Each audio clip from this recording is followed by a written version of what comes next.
रामायण। मैं काल हूं। मैंने नववधु सी सजी अयोध्या नगरी में राज्याभिषेक की तैयारियां देखी हैं। राजमहल जैसे उस सुंदर नववधु का सलोना मुखड़ा था और कौशल्या का खुशी से भरा मन, उसके माथे का कुमकुम। कौशल्या का उत्साह तो चिड़िया के बच्चे जैसा था जिसके शरीर पर रातों रात पंख उगाए हों और वो उन पंखों से सारा आकाश नाप लेना चाहती। श्री राम को युवराज पद जो मिलने जा रहा था, उत्सव की इतनी घड़ियों में कैकेयी की दासी मंथरा पहुंची थी। कैकेयी की मुंह लगी वो दासी कुबड़ी तो थी ही, पर कूटनीति में उसकी बराबरी का कोई नहीं था। कैकेयी भी उस समय राम के युवराज होने की खुशी में हिंडोले पर झूल रही थी।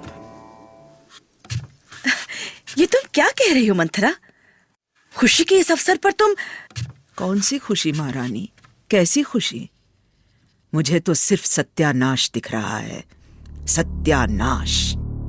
मैं कुछ समझ नहीं पा रही हूँ। तुम्हें हुआ क्या है मंथरा? मुझे क्या होगा, मैं तो कहीं भी अपना पेट भर लूंगी, पर तुम कहाँ जाओगी रानी? कहाँ भीख मांगोगी? किसके सामने हाथ पसारोगी? ये सोचकर तो तुम पागल तो नहीं हो गई हो? भला मुझे हाथ क्यों पसारना पड़ेगा? तुम ऐसी उल्टी सीधी बातें क्यों कर रही हो मंथरा? तुम्हारी मति तो नहीं मारी गई है? मुझे तो बस तुम्हारी चिंता है, कहीं तुम इस राजमहल में दूध की मक्खी न बन जाओ। ऐसी चटक कर फेंक दी जाओगी कि कोई देखने वाला भी ना होगा। चुप रहो मंथरा, तुम्हें नहीं पता तुम क्या बोल रही हो। हाँ, मुझे नहीं कुछ पता, पर तुम्हें तो पता है ना कि राम का राज्याभिषेक होने वाला है। अयोध्या का महाराज बनाया जाएगा उन्हें। अच्छा, तो तुझे इस अवसर पर कोई पुरस्कार नहीं मिला, इसीलिए तू ऐसी बातें कर रही है ना? रानी, मेरे लिए तुमसे बढ़कर और कोई पुरस्कार नहीं है। मैं तुम्हारी सेवा में आई हूं और सोते जागते सिर्फ तुम्हारा ही भला सोचूंगी। बस एक तुम हो जो अपना भला नहीं सोचती। अब किस भले की बात कहना चाहती हो मंथरा? झूठ बोलूं तो पाप लागे रानी, पर कहीं राम का राज्याभिषेक तुम्हारे लिए राज्य से निकास का रास्ता न बन जाए, यही चिंता है मुझे। कितनी छोटी सोच है तुम्हारी। अरे राम मेरा बेटा है, बेटा। ऐसा मीठा भ्रम मत पालो रानी। तुम्हारा बेटा भरत है, भरत। राम कौशल्या का बेटा है।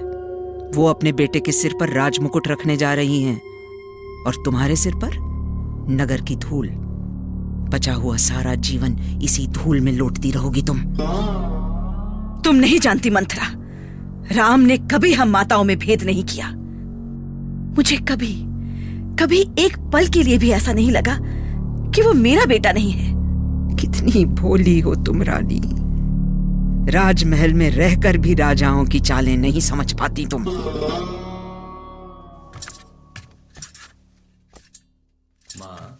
माँ, कहाँ है माँ कैकेयी? देख लिया कैसे चतुर हैं तुम्हारे प्रिय राम। राज्याभिषेक के लिए तुम्हारा आशीर्वाद लेने आए हैं। अब लगाओ उन्हें अपने कलेजे से। आप यहाँ क्यों बैठी हैं माँ? मैं कब से आपको ढूंढ रहा हूँ। सारा महल ढूंढाया मैं। भला मेरी क्या आवश्यकता पड़ गई तुम्हें? चलिए ना माँ, देखिए वहाँ सब आपकी प्रतीक्षा कर रहे हैं। ठीक है, तुम चलो, मैं आती हूँ। आखिर क्या सोच रही थी कैकेयी? क्या कैकेयी का मन बदल गया? क्या उन्हें अपना वही राम याद आ गया जिसे कौशल्या भी कहती थी कि तू मेरा नहीं कैकेयी का बेटा है? क्या राम के लिए उसकी ममता फिर से जग गई? और क्या मंथरा उसे अपने हाथ से निकल जाने देगी? नहीं रानी, नहीं नहीं, नहीं। भूल कर भी इस कक्ष से बाहर पैर मत रखना। वो सब तो यही चाहते हैं कि तुम उनके साथ नाचती गाती रहो और राज्याभिषेक होने तक तुम्हें अपने भरत की याद ही ना आए। वो भरत जिसे तुमने अपनी कोख से जन्म दिया और जन्म देकर भूल गई। यही चाहते हैं वो कि तुम उसे भूली रहो, बस आज भर के लिए। क्यों? उससे क्या होगा? क्यों? भरत भी तो हो सकते हैं ना युवराज। वो भी तो राजा दशरथ के पुत्र हैं। उन्हें ननिहाल से अभी तक क्यों नहीं बुलाया गया? क्या भरत की सहमति आवश्यक नहीं थी इस उत्सव के लिए? क्या उनसे नहीं पूछा जाना चाहिए था कि युवराज किसे बनाया जाए? ये तो मैंने कभी सोचा ही नहीं। कैसे सोचोगी तुम? तुम्हें तो यही लगता है कि राम तुम्हारे बेटे हैं और युवराज बनने के बाद तुम्हें सर आंखों पर बिठा कर रखेंगे। ठीक है, ऐसे ही सोचती रहना रानी, जब तक तुम्हारे भाग्य को स्वयं राम अपने पैरों से ठोकर न मार दें। परंतु राम तो राम ही रहेंगे ना मंथरा, चाहे वो युवराज बने या राजा। तुम्हें कैसे समझाऊं कि राम के युवराज होने पर क्या क्या होगा? तुम्हारा ये यौवन एक दिन ढल जाएगा ना, और यौवन गया तो महाराज का तुम्हारे लिए आकर्षण भी गया। और जब महाराज ही तुम्हें नहीं पूछेंगे, तब राम तो क्या एक दरबान भी तुम्हारे सामने सर नहीं झुकाएगा। नहीं, क्या सचमुच ऐसा होने वाला है मंथरा? हे प्रभु। देख लेना तुम, महाराज तुम्हारे महल में झांकने तक नहीं आएंगे। कौशल्या को राजमाता का सम्मान मिलेगा तो महाराज उन्हीं के पास जाएंगे ना। क्या मंत्रा? आज जो मंत्री तुम्हारे आगे पीछे डोलते हैं, कल सिर्फ कौशल्या के सामने सर झुकाएंगे। फिर क्या होगा तुम्हारा और तुम्हारे बेटे का? उफ, तो मैं क्या करूं मंथरा?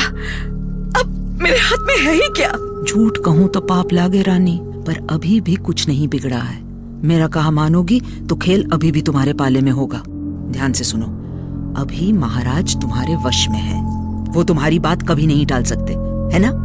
तुम्हारी आंखों में आंसू देखकर तो वो बेचैन हो जाते हैं। पर इससे क्या होगा? अरे बेटा, तुम्हें अपनी शक्ति का पता नहीं है। बस तुम कोप भवन में पड़ी रहो। महाराज को पता भर चल गया कि तुम रूठी हो, फिर देखो क्या होता है। भागे भागे आएंगे वो। मंत्रा, और यदि कुछ ना हुआ तो? ओहो केकई, कभी तुमने सुना है कि दिए की लौ पर पतंगा नहीं मंडराया? हाँ, कभी सुना है कि अग्नि में मोम नहीं पिघला? सुना है कभी? बोलो केकई, सुना है? नहीं। हाँ, तो समझ लो महाराज तुम्हें मनाने अवश्य आएंगे। वो गिड़गिड़ाएंगे तुम्हारे सामने, अपना माथा रगड़ेंगे तुम्हारे चरणों पर। जान लो, मंत्रा का मंत्र कभी खाली नहीं जाता। पर मंत्रा, यदि वो मनाने आ भी गए तो क्या कहूंगी उनसे? बस दो बातें। पहली ये कि वो भरत को युवराज बना दे, और दूसरी ये कि 14 बरस के लिए रामचंद्र को वन में भेज दे। मंत्रा! अपने सबसे प्रिय बेटे राम के साथ केकई ऐसा अन्याय कभी नहीं कर सकती। उसे मंत्रा पर ऐसा क्रोध आया कि उसे उठाकर राजमहल के बाहर फेंक गए। मंत्रा सच कहती है, मंत्रा का मंत्र कभी खाली नहीं जाता, और फिर जब स्वर्ग में बैठे सारे देवतागण स्वयं ऐसा चाहते हो तो फिर भला उसका वो मंत्र कैसे खाली जाता? बिदना की गति बिदना जाने,